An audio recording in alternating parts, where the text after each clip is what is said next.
अच्छा स्टूडेंट, तो हम past simple past continuous already पढ़ चुके हैं।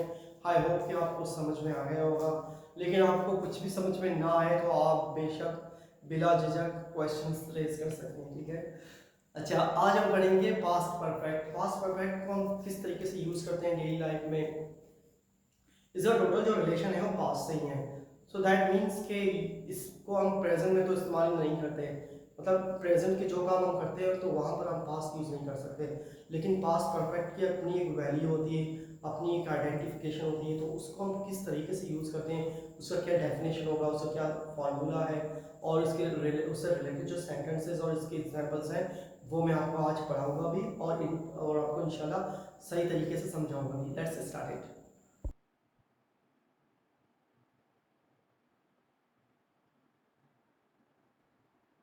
अच्छा स्टूडेंट, तो हम पास्ट परफेक्ट किस तरीके से यूज़ करते हैं अपने सेंटेंसेस में। पास्ट और रिलेटेड पास्ट से ही हैं, जैसे कि हम past simple past continuous use करते हैं। तो मतलब कि कोई ऐसा एक्शन जो पास्ट में हुआ हो, उसकी कोई कनेक्टिविटी कोई रिलेटिविटी पास्ट से हो, तो वहाँ पर हम पास्ट परफेक्ट यूज़ करते हैं। मतलब इसकी अगर हम डेफिनेशन देखें तो इसकी डेफिनेशन क्या है। We use past perfect to show that something around the past action और पास्ट सिचुएशन। मतलब कोई ऐसा काम जो पास में हुआ हो तो वहाँ हम पास परफेक्ट यूज़ करते हैं, ठीक है। इसका फॉर्मूला क्या होगा वो देखते हैं। इसके पास परफेक्ट के लिए हम सब्जेक्ट प्लस हैड लगाते हैं। उसके बाद वर्ब की हम थर्ड फॉर्म यूज़ करते हैं परफेक्ट क्योंकि टेंस है। उसके बाद हम ऑब्जेक्ट यूज़ करते हैं, मतलब subject plus ed plus verb की third form plus object past perfect sentence के लिए हम यूज़ करते हैं। इससे रिलेटेड मैंने एक एग्जांपल यहाँ पे लिखा है, तो वो आप देखें। यहाँ पे लिखा है कि I felt really tired when I took the train to work yesterday because Sara and I had to a party the evening before. Had to a party the evening before, मतलब यहाँ पर आप ये देख सकते हैं कि ये जो सेंटेंस है आई फेल्ट रियली टायर्ड, मैं बहुत थका हुआ था, ठीक है। ये पास्ट सिंपल का एक सेंटेंस लिखा है। तो when I took the train, ये भी पास्ट सिंपल टेंस है। to work yesterday because Sarah and I had been to a party। Sarah and I had been to a party means कि दो सिंपल सेंटेंस के बाद जो तीसरा जो सेंटेंस स्टार्ट हो रहा है वो क्या है, वो है पास्ट परफेक्ट। तो ये टोटल पास्ट से ही कोरिलेट है।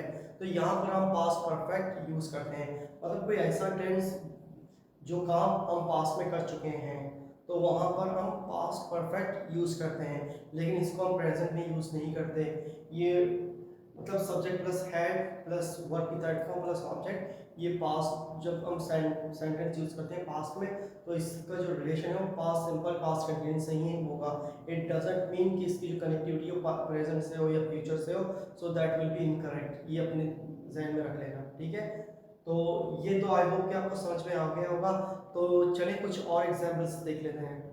अच्छा चलिए स्टूडेंट, हम कुछ और एग्जांपल्स देख लेते हैं। शायद वो जो एग्जांपल्स मैंने आपको समझा शायद वो थोड़ा क्लियर ना हुआ हो क्योंकि थोड़ा डिफिकल्ट वे में था। तो ये आप देखें, ये इंशाल्लाह आपको समझ में आ गए होंगे, ये आ गए हैं, मतलब ये आपको आएंगे, ठीक है। सबसे पहले आप ये देखें, यहाँ पर ये लिखा है दे, मतलब कि सब्जेक्ट हम यूज करें दे, यू, वी, आई, कोई भी नाम, इनको हम सब्जेक्ट कहते हैं। दे हैड की जगह है। अच्छा ये चीज याद रखें कि यहाँ पर they, we, you, he, she, it जो भी आएगा उसके सामने हैड ही लगाएगा क्योंकि ये स्टेट वर्ब और पास्ट में यूज हो रहा है। Have has change to had, तो यहाँ पर हम हैड यूज करते हैं। दे हैड वॉक्ड, वर्ब की थर्ड फॉर्म। उसके बाद है टुगेदर, टुगेदर यहाँ पर एक एज अ ऑब्जेक्ट हम ले लेते हैं, ठीक है। उसके बाद है they had not walk together, ठीक है, ये एक नेगेटिव सेंटेंस बन गया। उसके बाद ये हैड दे वॉक टुगेदर, ये क्वेश्चन बना इंटरोगेटिव। याद रखें जब भी इंटरोगेटिव सेंटेंस आए तो क्वेश्चन मार्क लगाना इज वेरी इंपॉर्टेंट, ये याद रखें, ठीक है। अगर आप क्वेश्चन मार्क नहीं लगाएंगे तो आपका सेंटेंस गलत कंसीडर कर लिया जाएगा। तो उसके बाद है had they not walk together, तो यहाँ पर ये जो सेंटेंस है had they not walk together, it shows that the sentence is interrogative. I hope so that के ये आपको समझ में आ गए होंगे। इंशाल्लाह ताला अगली क्लास में हम पास्ट परफेक्ट कंटिन्यूअस पढ़ेंगे, ठीक है, जिसे past progress, past perfect progressive भी कहते हैं। अच्छा स्टूडेंट, सॉरी, एक बात और आपको ये बताना चाहूँगा कि हमारे आपको लेक्चर्स इंशाल्लाह ताला सून मिल जाएंगे। फर्स्ट 9th की बुक से, जो इंग्लिश बुक है 9th की, उसके से रिलेटेड जो भी चैप्टर्स हैं, जो भी क्वेश्चंस और इनकी थ्योरीज वगैरह हैं, वो आपको मैं एक्सरसाइज समझाऊंगा। और मैट्रिक की बुक की जो इंग्लिश बुक है वो भी मैं आपको अपने लेक्चर के थ्रू पढ़ाऊंगा। ये तो टोटल ग्रामर पोर्शन है, लेकिन अब हम आपको आपकी बुक्स भी पढ़ाएंगे, ठीक है। Wish you all the very best. अल्लाह हाफिज़, टेक केयर ऑफ योरसेल्फ।